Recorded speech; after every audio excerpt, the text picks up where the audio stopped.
যদি কোনোবাই ভাবিছে মই জুইক পুৰিম তেতিয়াহ'লে সেই নিজে নিজে পুৰি ছাৰখাৰ হ'ব লাগিব। যদি কোনোবাই ভাবিছে মই আজমলক শেষ কৰি দিম তেতিয়াহ'লে সি নিজেই শেষ হৈ যাব লাগিব। এআইইউডিএফ দলৰ যুৱ মৰ্চা জহিৰুল ইছলাম এটা পচা বেঙেনা আছিল আৰু এই পচা বেঙেনা থকাৰ কাৰণেই হয়তো আমাৰ গোটেই দলটোৰ ওপৰত তাৰ ৰিয়েকশ্যন হৈছিল। যোৱা কেইদিনমান ধৰি আপোনালোকে নিশ্চয় শুনিছে যে গোটেই অসমত এআইইউডিএফ দলটোৰ ওপৰত যথেষ্ট পৰিমাণে আঘাত সানিছে আৰু এই আঘাত সানিছে কোনে সেয়া নিশ্চয় আপোনালোকে বিভিন্ন নিউজত দেখা পাইছে যে অসমৰ এআইইউডিএফ দলৰ যুৱ মৰ্চাৰ সভাপতি জহিৰুল ইছলাম ডাঙৰীয়া তথা এআইইউডিএফ দলৰ মুখপাত্ৰ জহিৰুল ইছলাম ডাঙৰীয়া তেখেতে পদত্যাগ কৰি আছে, ইতিমধ্যে কংগ্ৰেছ দলত যোগদান কৰিছে। এই কথাখিনি হয়তো আমাৰ গোটেই অসমত তোলপাৰ কৰিছে আৰু ইয়াৰ পিছত এআইইউডিএফ দলৰ যথেষ্ট ক্ষতি হ'ব বুলি আমি সমালোচনা কৰিছোঁ। কিন্তু এষাৰ কথা মনত ৰাখিব যে যদি কোনোবাই জুইক পুৰিব যায় তেতিয়াহ'লে সি জুইক পুৰিব নোৱাৰে, নিজে পুৰি ছাৰখাৰ হ'ব লাগিব। জন আজমলৰ লগত থাকি জহিৰুল ইছলামে যি পদবী পাইছিল, গোটেই অসমত যি সন্মান ল'বলৈ সক্ষম হৈছিল, সেই সন্মানখিনিৰ গৰাকী আছিল একমাত্ৰ বদৰুদ্দিন আজমল চাহাব।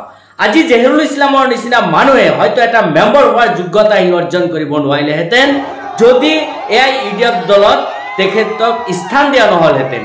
আজি এআইইউডিএফ দলত তেখেতে গোটেই অসমৰ চিফ পদবীবিলাক দখল কৰি এআইইউডিএফ দলটোক সম্পূৰ্ণ লুটি পুটি লৈ তাৰ পিছত এআইইউডিএফ দলৰ যি বদনাম কৰিছে, যি চৰ্চা কৰিছে সেয়া অতি নিন্দনীয়।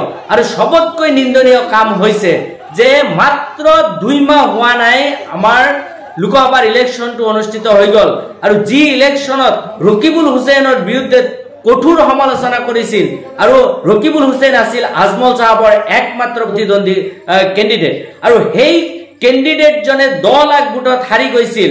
হাৰি যোৱাৰ পিছত আজি সেই ৰকিবুলৰ ওচৰত একদিন পিছতেই যাই ৰকিবুলৰ ওচৰত এইজন ব্যক্তি শৰণাপন্ন হোৱাটো কি বুজাইছে? এনেকুৱা গাদ্দাৰবিলাক থকাৰ কাৰণে হয়তো এআইইউডিএফ দলে আজি এনেকুৱা ৰাইজৰ ৰুখত পৰিবলগীয়া হৈছে। এইজন জহিৰুল ইছলামক লাখ লাখ টকা দিয়া হৈছিল আজমল ফাণ্ডৰ পৰা, গাড়ীলৈকে কিনি দিয়া হৈছিল এইজন জহিৰুল ইছলামক। এইজন জহিৰুল ইছলামক গোটেই অসমৰ ষ্টাৰ কেম্পেইনাৰ বনাই দিয়া হৈছিল, হেলিকপ্টাৰত উঠি ঘূৰি ফুৰিছিল এইজন জহিৰুল ইছলামে। আৰু আজি যিটো কাম কৰিছে এয়া স্পষ্ট যে আজি আজমলক পৰাজিত কৰাৰ মূল আঁৰত আছিল এনেকুৱা কিছুমান কালপিট মানুহ, এনেকুৱা কিছুমান গাদ্দাৰ মানুহ।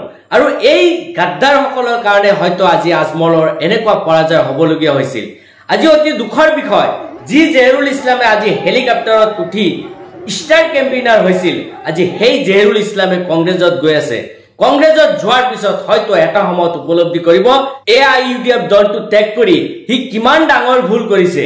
যিজন আজমলে তেওঁক একেবাৰে আপোন মানুহ বুলি আঁকোৱালি লৈছিল, যিজন আজমলে তেওঁক সুখে দুখে সকলো সময়ত লগত ৰাখিছিল, সকলো সময়ত তেওঁৰ ওপৰত নজৰ ৰাখিছিল আৰু সেইজন আজমলক এনেকৈ প্ৰতাৰণা কৰি গুচি যোৱাৰ ফলখিনি সি অলপ কেইদিনৰ ভিতৰত উপলব্ধি কৰিব।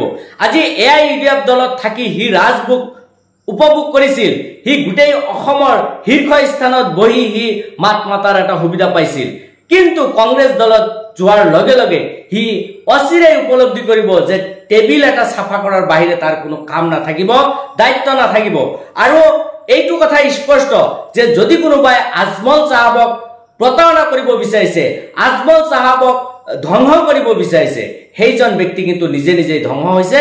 আৰু এই উদাহৰণখিনি এআইইউডিএফ দলৰ পৰা যিসকল বাহিৰত গৈছে প্ৰত্যেকজন ব্যক্তিৰ জ্বলন্ত উদাহৰণ হিচাপে থিয় হৈ আছে। আপোনালোকৰ মনটো কেতিয়াও ভাঙিব নালাগে, আপোনালোকে সদায় সত্যতাৰ লগত যুঁজ দি আছে, আপোনালোকে সদায় ভাল মানুহৰ সংগ দি আছে আৰু যিজন ভাল মানুহে আপোনালোকক ভালদৰে পৰিচালনা কৰাৰ কাৰণে চেষ্টা কৰিছে। কিন্তু ইয়াতে কেইটামান পচা বেঙেনা আহি সেই ভাল কামখিনিক গন্ধ কৰি দিছে, সেই পবিত্ৰ কামখিনিক বা উদ্দেশ্যখিনিক, মহৎ উদ্দেশ্যখিনিক নষ্ট কৰি দিছে।